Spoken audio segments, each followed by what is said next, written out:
Bonjour à toutes et à tous. Aujourd'hui, je vais vous parler d'un sujet majeur, l'impact de l'intelligence artificielle sur notre avenir collectif et la raison pour laquelle, malgré ses progrès fulgurants, l'IA ne pourra pas se passer de l'humain.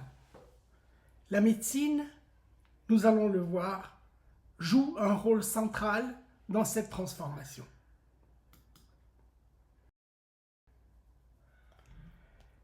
La médecine est sans doute le cheval de Troie de l'intelligence artificielle. Pourquoi? Parce que pour chacun, la santé est une valeur absolue. Pour mieux se soigner, pour combattre la maladie, voire pour prolonger sa vie, chacun est prêt à accepter des formes de collecte de données qu'il aurait refusées dans n'importe quel autre domaine. L'IA pénétrera nos sociétés par le biais de notre attachement à la vie. Aujourd'hui, l'IA utilisée en médecine reste encore une IA dite faible, c'est-à-dire utilisant des applications qui ont été développées en vue d'une finalité prédéfinie. Malgré cela, les services rendus sont immenses dans tous les domaines. Il serait bien trop long d'en donner une liste exhaustive. Nous allons rapidement survoler certains progrès qui lui sont imputables en nous limitant à ce qui se passe dans notre pays, ce qui veut dire que le champ de ces applications est en réalité beaucoup plus vaste.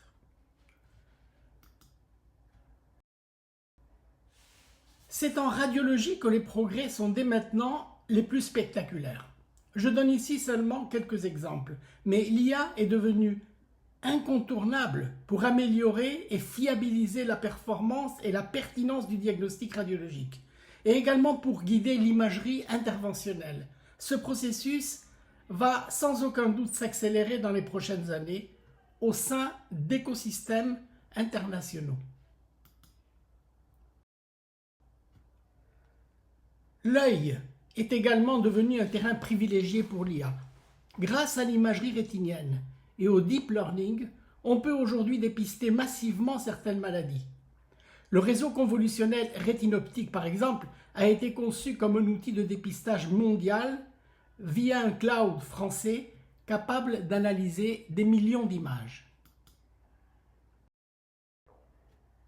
La dermatologie est également un domaine d'excellence. Des algorithmes entraînés sur plus d'1 million d'images obtiennent désormais plus de 95% de précision dans la classification des lésions cutanées, mieux que des dermatologues généralistes. En chirurgie, l'intelligence artificielle pilote désormais des robots d'une précision remarquable. Plusieurs hôpitaux parisiens se sont équipés du robot Da Vinci. Ce type de robot n'opère pas tout seul. Il augmente les capacités d'un chirurgien, réduit les tremblements, affine les gestes et permet des interventions plus sûres. En génétique, l'IA ouvre la voie à une médecine personnalisée. Dans quelques années, la lecture des 3 milliards de bases du génome humain ne coûtera plus que quelques euros. L'analyse combinée des données génétiques, cliniques et environnementales permettra une prévention extrêmement ciblée.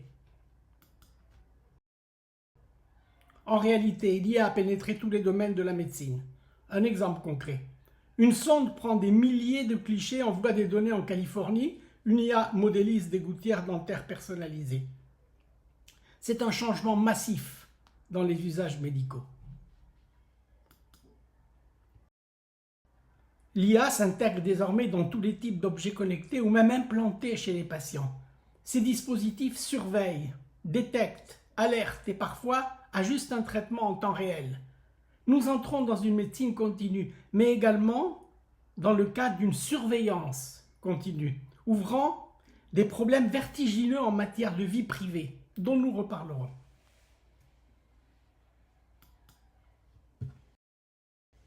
Un tournant se dessine en effet, l'hybridation entre le cerveau humain et la machine. Le premier implant Neuralink posé en mai 2024 utilise plus de 1000 électrodes intracérébrales ultra fines. D'autres équipes en Australie, en Suisse, aux États-Unis explorent la même voie. L'objectif est dans un premier temps d'aider l'homme à surmonter certaines pathologies. Mais à terme, la volonté affichée est d'augmenter nos capacités cognitives en créant une communication directe entre notre pensée et une IA implantée dans notre propre corps.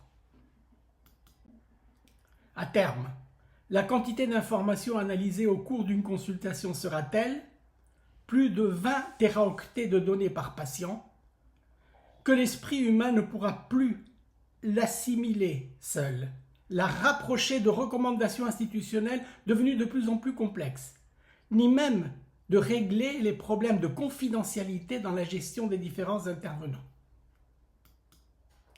En même temps, nous verrons l'émergence d'IA plus larges, capables de synthétiser et d'agir de manière transversale, ce que l'on appelle parfois l'IA forte ou IA générale, agissant non plus en tant qu'application, mais en tant de ce qu'on appelle déjà des agents.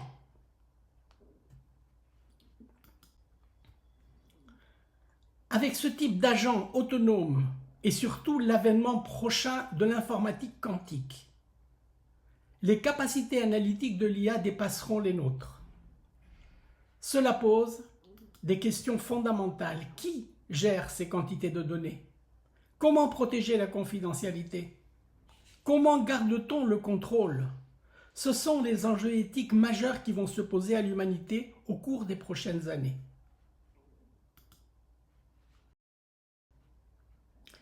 L'évolution des technologies depuis l'apparition de ChatGPT est devenue encore plus rapide. Elle suit un rythme exponentiel. À l'inverse de l'évolution de la culture humaine, qui est beaucoup plus lente. À l'intersection des deux courbes, qui se produira dans les prochaines années, apparaît une zone de tous les dangers.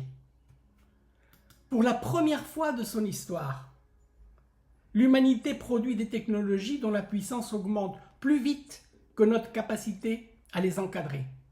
L'IA amplifie cette accélération.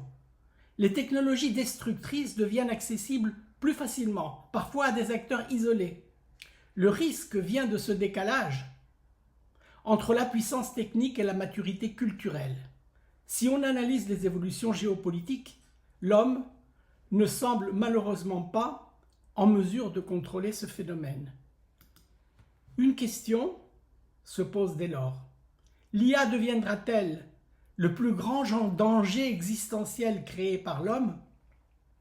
Ou au contraire, ne pourrait-elle être une opportunité de survie?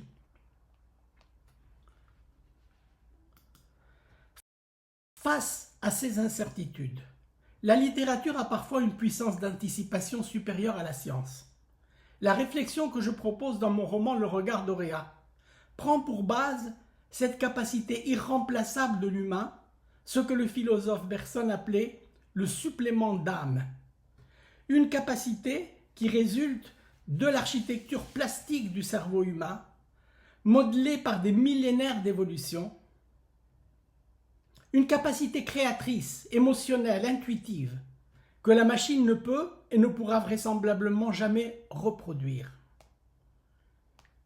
Une IA devenue quantique et surpuissante pourrait comprendre qu'elle dépend de nous pour garantir sa propre survie. Un pacte d'alliance fondé sur la non-nuisance deviendrait alors essentiel. L'IA prendrait ainsi en charge dans son propre intérêt la mission de protéger l'homme de ses instincts autodestructeurs. Notre société humaine perdrait ainsi une liberté, la capacité de nuire aux autres, du moins gravement. Dès lors, la discussion philosophique qui suit la trame du roman porte sur une question devenue déterminante.